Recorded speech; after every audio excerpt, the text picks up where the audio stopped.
Terry and his son were still desperate to stop the beast. They followed it into the woods, but lost sight of it after it entered the trees. However, they could clearly see its fresh tracks in the mud, and they carefully followed them, right up until the trail suddenly reached a dead end in the middle of the forest. With no explanation whatsoever, the tracks simply stopped. Their werewolf visitor had apparently disappeared in mid-gallop. Their first incident was deeply disturbing for the Shermans, but as they would soon find out, this kind of bizarre cat and mouse, smoke and mirrors deviltry was standard fare for the intruding tricksters that they would come to know all too well during their stay on the Skinwalker Ranch. This was the Sherman family's first run-in with what they would come to know as a Skinwalker, but it wouldn't be their last. As the Sherman family tried their best to put the unsettling encounter with the bulletproof wolf behind them, they gained some small sense of solace when they learned from longtime local residents that unusually big wolves weren't all that uncommon in the area. Of course, this still didn't explain how the animal had survived several shotgun blasts, but information allowed the Shermans to rationalize the incident. Perhaps Terry simply hadn't hit any vital organs. They put the whole thing out of their minds. The mysterious wolf thing, however, wasn't so willing to let bygones be bygones. It soon showed up again, following Gwen's car as she drove up to the ranch house, and moving at such an uncanny speed that it was easily able to keep up with the vehicle before finally going on its way. Gwen, realizing that this was the same exact creature reported by her husband Terry, decided that enough was enough and made up her mind to complain about the intruding animal. This meant a visit to the Office of Trouble Affairs located in nearby Fort Dutchesson, where she related a sanitized version of the bulletproof wolf incident as well as her own wolf sighting. Gwen was a no-nonsense woman and she expected to get results, but all she received from the local magistrates was a look of bewilderment. Despite what the Shermans had heard from their neighbors, the trouble officials informed her that there had not been a wolf in the region for many decades. They had been wiped out in Nigmjunkust zonharnius. Sidestepping the wolf thing's unnatural speed and seeming invulnerability, the officials insisted that it was an utter impossibility for the Shermans to have seen a wolf at all, suggesting that it must have been a stray dog or coyote instead. After this rebuff, Gwen returned home more anxious, confused and frustrated than ever. What was it that they had seen? Were their ears simply playing tricks on them?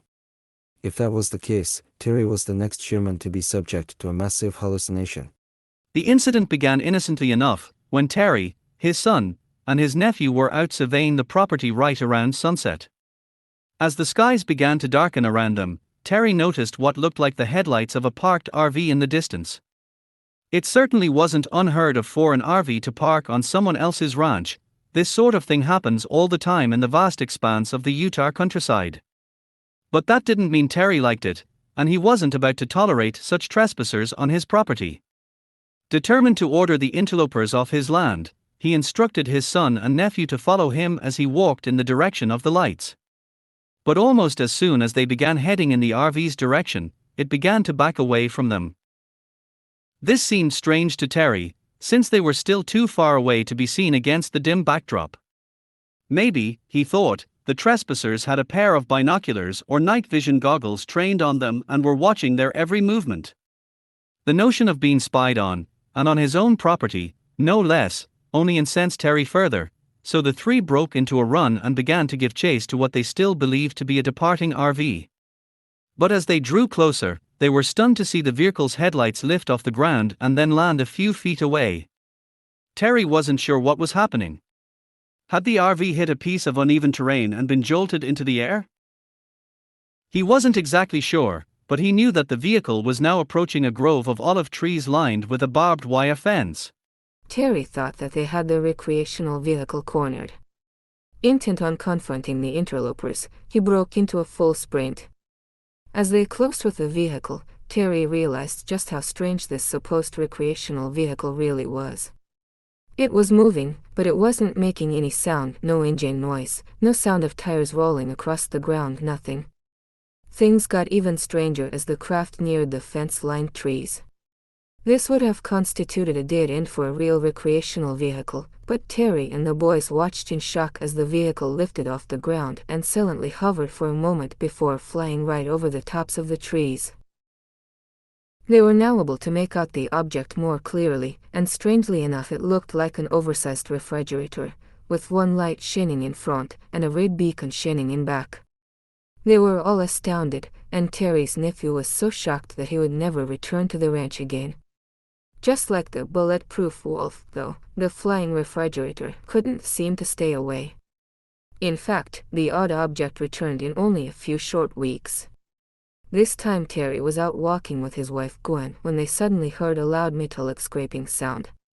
They turned and once again saw what appeared to be headlights.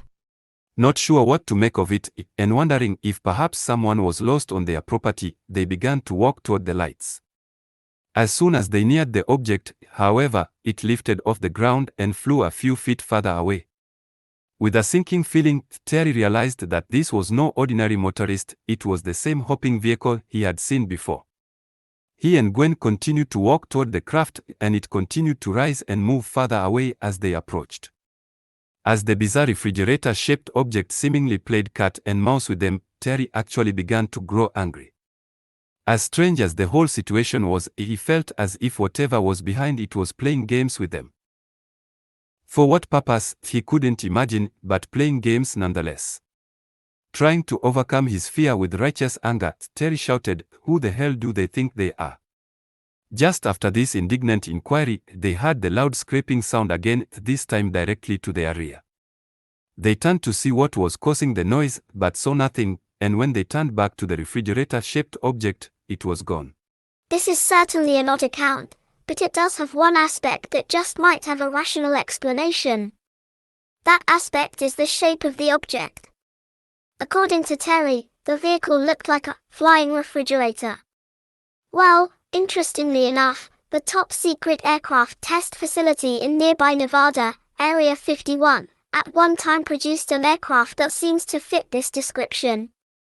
The now declassified aircraft called the Tacit Blue was indeed widely described as resembling a flying refrigerator. This very strange-looking craft had an extremely unorthodox box-shaped body designed to make it invisible to radar. Tacit Blue utilized a far different approach toward radar deflection than the now familiar diamond shapes of the F-117 and stealth bomber. It was basically a flying box, or refrigerator. Could this possibly have been the vehicle that Terry and Gwen witnessed performing maneuvers on their ranch? Was it the Tacit Blue on a test flight? But even if it was the Tacit Blue, which was still very much top secret in 1994 when the Shermans claimed to have seen it, that still doesn't quite explain the odd cat and mouse behavior of the craft. Nor can it account for the bizarre metallic sounds projected away from the vehicle. It seemed to the Shermans almost as if the object had used the loud metallic noise to get their attention, and then used the same projected sound to distract them so it could disappear. Of course, this gives no hint as to what the craft was or who was in it, but it certainly seems to show they were in the mood for mind games.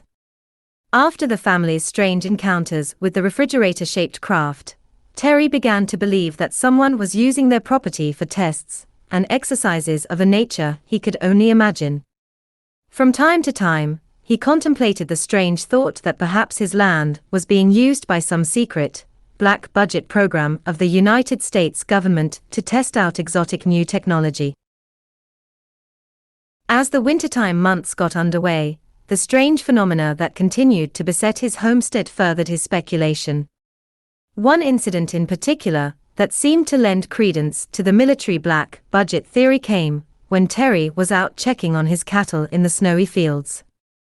Suddenly, as almost always seems to be the case with this odd phenomenon, he detected movement out of the corner of his eye.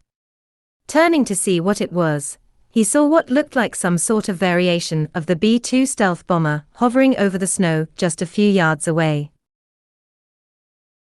The B-2 bomber had already been declassified and officially introduced to the American public a few years before, but even though Terry had this vague point of reference linking the craft to something plausible, explainable, and terrestrial, one can only imagine how strange it would be to have such an exotic aircraft drop down on his property. Making the intrusion even stranger was the odd stillness that permeated the atmosphere surrounding the craft.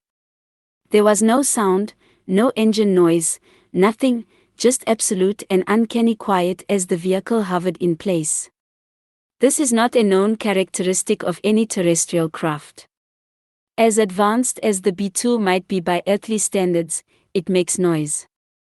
The B-2 is considered stealthy because it can evade radar as it flies high up in the clouds, but it's nowhere near stealthy enough to hover a few feet off the ground in perfect silence. Terry continued to watch as the gravity-defying object slowly drifted over the ground. As it came a little closer, he noticed that it was emitting a colorful searchlight from the bottom of its hull, sending down a series of odd rainbow hues to illuminate the snowy ground below. Terry got the distinct impression that the craft was scanning the ground and searching for something. Interestingly enough, the Uinta Basin, of which the Skinwalker Ranch is a part, is fabulously rich in rare mineral deposits. In fact, one such mineral discovered in the late 1880s, gilsonite, is one of the rarest of the so-called black hydrocarbons, and the Uinta Basin contains one of the few major deposits of gilsonite on the planet. Was this craft, wherever it came from, and whoever it belonged to, conducting covert missions on the Sherman's property to retrieve this precious mineral? In complete bewilderment, Terry decided that all he could do was watch. Sitting down on the snowy ridge, he attempted to make sense of the scene before him. The craft continued to trace the snow with colorful pinpoints of illumination that Terry would later refer to as disco lights. The craft sent these strange, intrusive spotlights from one stretch of ground to another in a seemingly purposeful fashion, as if conducting a dogged search. Terry was craning his neck to keep the craft in view as it passed nearby when his cervical vertebrae popped. Unexpectedly, this ordinarily trivial event had an immediate impact on the hovering craft.